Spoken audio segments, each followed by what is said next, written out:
Saturday, April 23rd. How to think about it. Yesterday was Earth Day. And today it is going to be almost 80 degrees. Actually, I think it's going to be 80 degrees, which just is insane because next week it's going to get back down to 30 in the night. And that is Michigan for you folks. But taking advantage of this nice warm weather, I am going to be out here getting all my cabbages in the ground finally, the rest of my seed onions, and I think I'm going to put up my trellises. Woohoo! My bean trellises. I'm hoping that my plan that I have in my brain actually works, which is to put the arched cattle panels as trellises between the two gardens, so that when you walk between the two gardens, you'll be going through hanging beans and cucumbers and eventually winter squash. So that's the plan. But for right now, I'm going to get these cabbages in the ground and see if we can't make something of the rest of this cool season. Yeah, and you know, not much action in the sprout category. There's some few sprouts, so I'm just kind of crossing my fingers and hoping that they decide to come up. And I may do what I did last year and come back out and sow some more seeds, and the ones that I sowed will eventually come up in their own time. So that's what happened last year, and we'll see what happens this year. And here comes my friendly chicken, Miss Shar, to try to get in my garden and dig up whatever sprouts I have in here. Let's get busy.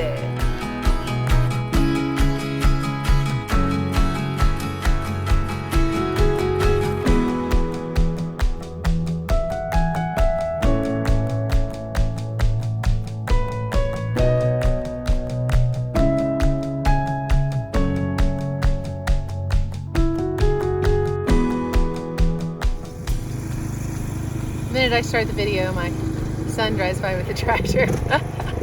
Okay, so I have dug I'm gonna say 7 or 8 feet bed by 3.5, 4 feet.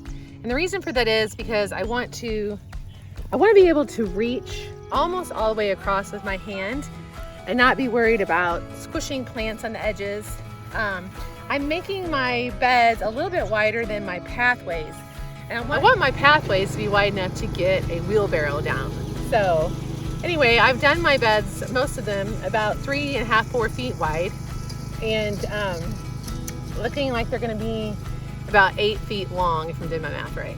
And I'm putting these purple cabbages, 2 rows, one on this side, one on that side, and I'm spacing them about 2 feet wide, which should be plenty of room. And then I'm going to interplant onions around them and through the middle, because they're going to develop quicker than the cabbages and they don't take much room.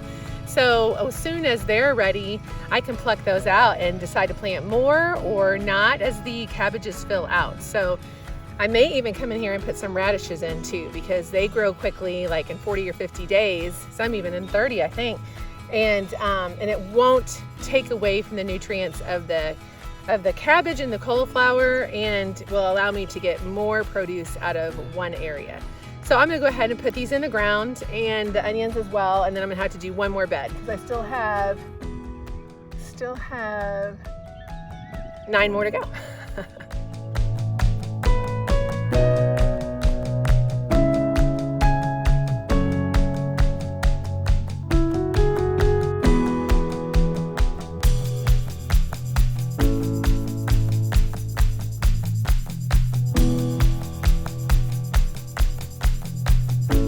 We've got almost all the cabbages and cauliflower in the ground, minus about 6 or 7. They're gonna need a good water because while they are used to being under the heat lamps, being outside is different. I can see them already getting a little bit limp. So we're gonna give them a good water. That'll cool them down for the day. And then I think we're gonna work on the trellises. So one thing I was gonna mention when I was putting these plants in the ground is we already tilled this, so it's somewhat loose, and then it rained a lot the last couple of days, which made it even softer. So it made it really easy to dig down. But there still are a lot of roots and rhizomes from whatever grass is here. Maddie, can you stop? And I find it a lot easier to dig the ground, just dig and turn, dig and turn, dig and turn, and then go back through with my hands or my gloves and pull out all those roots and rhizomes. Instead of using something like this, I mean, you can, this will loosen up the soil, but I find it doesn't separate the dirt from the rhizomes and the roots as well. as just using your good old hands and knocking the dirt off. And then once that's done, you can go back with your rake and sort of even out the ground and make it how you want it for your bed. So that was actually what I did first, was I loosened the ground, I pulled out the roots, then I evened it. Okay, hi Charlie. Then I evened it out with the rake, and now we're going back in and setting the plants. And I will hopefully put down some straw on top of that. That's also going to help with keeping in moisture, keeping out weeds, and it's cheap. So here we go.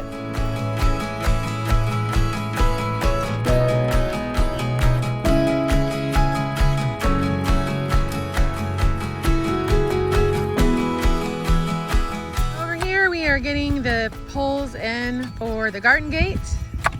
My loving husband, my handsome husband, sorry, not lovely, handsome, is doing the dirty work, literally, and the sons are helping. So we'll get those in, and those will hopefully keep the chickens out who keep wanting to come peck on all my seedlings in here.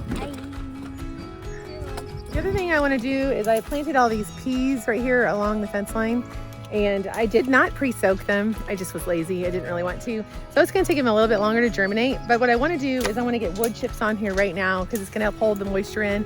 And when those sprouts start to sprout through, I don't want to be putting on mulch at that point because I don't want to weigh them down. So I'm going to go ahead and cover this whole fence line with these wood chips that we have. Same wood chips I use to cover the trees and the fruit bushes. And whatever I have left over is what I'll put that and straw on top of the other things that I've already planted.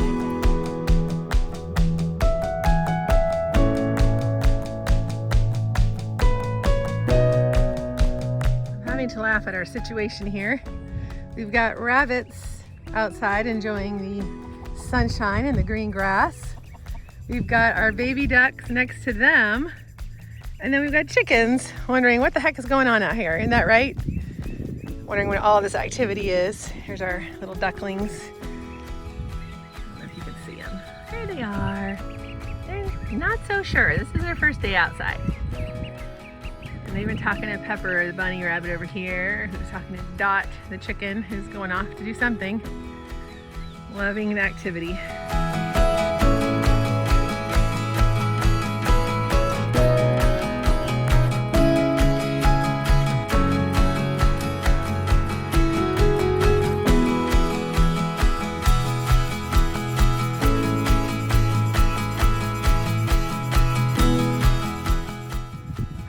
So we're starting to see the garden take shape here. Still looking rough, but that's okay.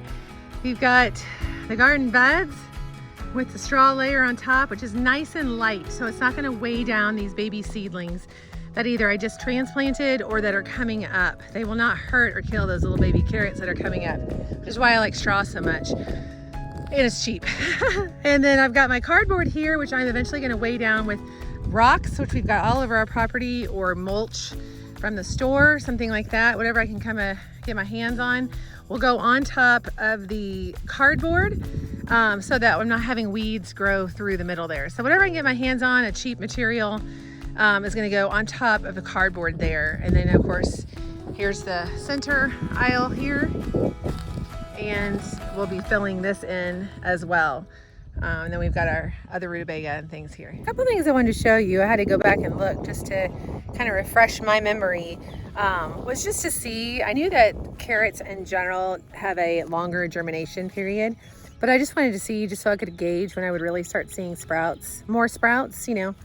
I've seen a couple already, but those are pretty early because we just planted them a week ago today. And so today would be day 7. And actually, according to the seed packets, the days to emerge are 10 to 25. So that is almost a month that it could take for those seeds to germinate. So that's reassuring. I want to show you something with these botanical interest seed packets that I really like. These just beautiful artwork, very poetic descriptions. I've joked with a few friends that whoever they hire to do these, they hope they pay them well, because you can't read these descriptions without wanting to buy them. They're just so beautiful.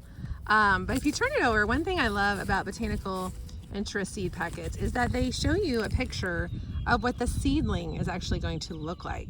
And that is super helpful, especially if you've never grown the plant before.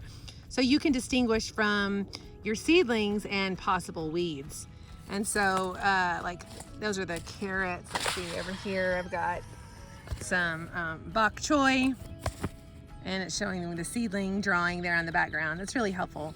And then of course, underneath there, it tells you days to emerge, which that's really helpful information, especially if you're marking down on your calendar when you sowed them, which there is a little place that you could write that on your packet. I don't tend to do that because I use these from year to year, but days to emerge, of course, the seed depth, seed spacing, row spacing, if you're doing rows, which that's kind of more for, you know, a farming type atmosphere than just backyard gardening. How to thin, when to thin, and then of course the maturity. Now this maturity is something you want to pay attention to if you're in a short season area like Michigan, for example. You want to make sure that something has time to mature before your actual season is over, which this is plenty of time for it to mature in a Michigan season. Bok choy matures in a month to 35 days. So this is something that's a quick sprouter and something you can harvest from within a month, which is really great to know. Actually, out of those seeds, let's see, which one is this? This little cute carrot I have here, this is Tonda di Parigi, is a 65 day till maturity. Dragon carrot that I grew last year, what is it? 90 days. So this one is a much longer, it takes a lot longer for it to mature. It's a lot thicker, bigger carrot. So again, you just want to think about when you're sowing them in the ground, if you know that maturity date, then you know how long it's going to take you to harvest. So it's a good idea if you want carrots throughout your season to pick one that's a shorter maturity, one that's a medium, which would have been this cosmic purple in here somewhere. My seeds are falling everywhere. And then one that you can harvest towards the end of the season. So just something to think about. Now I have a lot of space left between these cabbage plants and the onions that I planted. And again, those cabbages won't mature for another 2.5 months. I'll be lucky at this point if I get much, because by then it's gonna be pretty hot. But I may just put some cold frames around them to keep them out of the sun as much, and plant some taller plants around it as the season moves on. But what I'm going to do right now is I'm going to come and I'm going to interplant some herbs and some lettuces. And these are things that grow tall and slender, and they will not impede the growth of the cabbages, and also will not really steal nutrients because they're pretty shallow as far as their root systems go. They also have a very short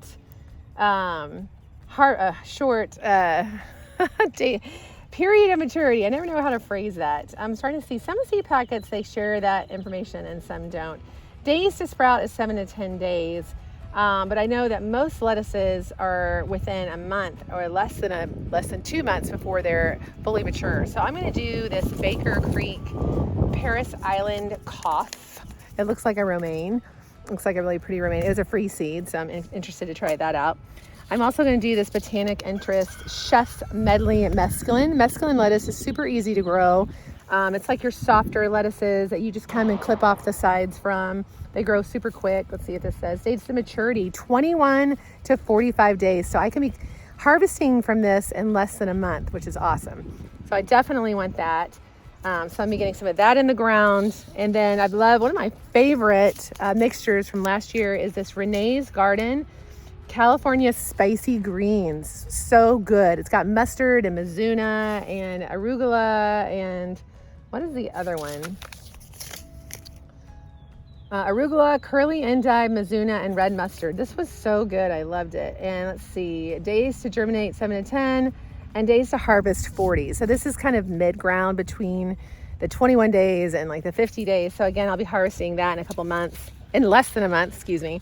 I'm going to throw some cilantro in. It's always good to have lots of cilantro, and I highly recommend the sooner you can get your cilantro in the ground, the better, because it does not like the warm weather.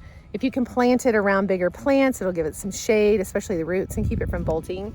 But you want to have lots of cilantro, because once you start picking off of it, it becomes pretty sparse. And so having several plants that you can harvest from makes it last longer, especially if you love cilantro. Cilantro, let's see if it says germination 10 days. Maturity is pretty quick from my memory bank. Yeah, 50 to 55 days to first leaf harvest. So that's pretty awesome.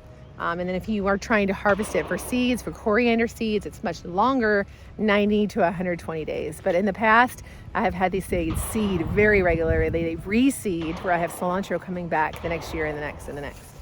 And then last but not least, I'm gonna sow, even though I have these things growing inside, I like to grow them outside as well, just to make sure I have them. And they seem to be a little bit more hardy when they are sown directly outside. So this is my, plain or single Italian parsley. And this one is 60 to 80 days to harvest. So a little bit longer, but I do have some growing inside. But again, something you can put out before your last frost. So I'm just gonna kind of interplant these in these 2 rows. I'm probably gonna do, well, I'm not sure what I'm gonna do. I'll let you know when I decide here in a minute. Okay, so I'm doing the romaine, the green romaine with parsley interplanted down the center of one, with the red romaine and the cilantro down the center of the other. I may put the cilantro here because then this side over here will have a little bit more afternoon sun, so this will be kind of shaded. And then I'm going to do I have 2 different kinds of radish. I have tons of radish seeds actually, but right now I'm going to plant this Japanese wasabi radish that I got for free from Baker's Creek. Give this a try.